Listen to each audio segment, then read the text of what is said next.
Nagkaroon nga po ng mga impressive wins ang Dallas Mavericks sa kanilang nakalipas na laban at isa sa mga dahilan nito ang magagandang performance ng kanilang rookie na si Cooper Flagg na pinapanindigan ang pagiging first overall pick matapos siyang magdala ng napakalalaking numero. Maging ang kanilang superstar na si Anthony Davis aminadong napapabilib na rin naman ito sa patuloy na pag-improve.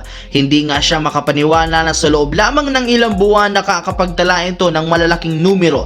Bagamat hindi siya nabigla sa laki ng ginagawa nitong produksyon ngayon, hindi pa rin naman naiiwasan na mamangha sa ganda ng kanyang galaw bawat game. Ito na rin naman ang literal bumubuhat sa kanila last game kontra sa Denver Nuggets at hindi rin naman siya magugulat pa kung meron pang ilalakas at i-improve at itataas sa kanyang ipapakitang performance sa mga susunod na taon. At isa sa impressive wins nila ang pagkatalo o ang pagtalo nila ng 2 beses sa Denver Nuggets na nangangahulugang may palag sila sa Western Conference.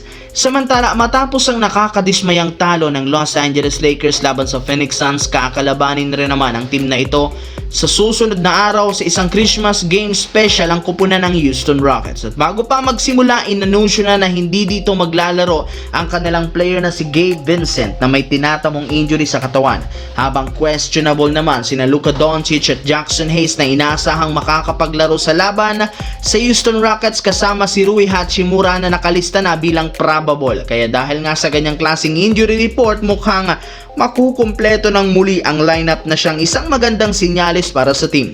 Maliban dyan, may lumabas rin naman balita ngayon na seryoso ang front office na makuha si Derrick Jones Jr. na siyang pinaka-priority ngayon na makuha ni Rob Pelinka, since ito ang request na gustong makuha ni Luka Doncic para sa kanilang kupunan. Kilala rin naman natin si Derrick Jones Jr. at kung ano ang may aambag nito kapag kasama si Luka Doncic.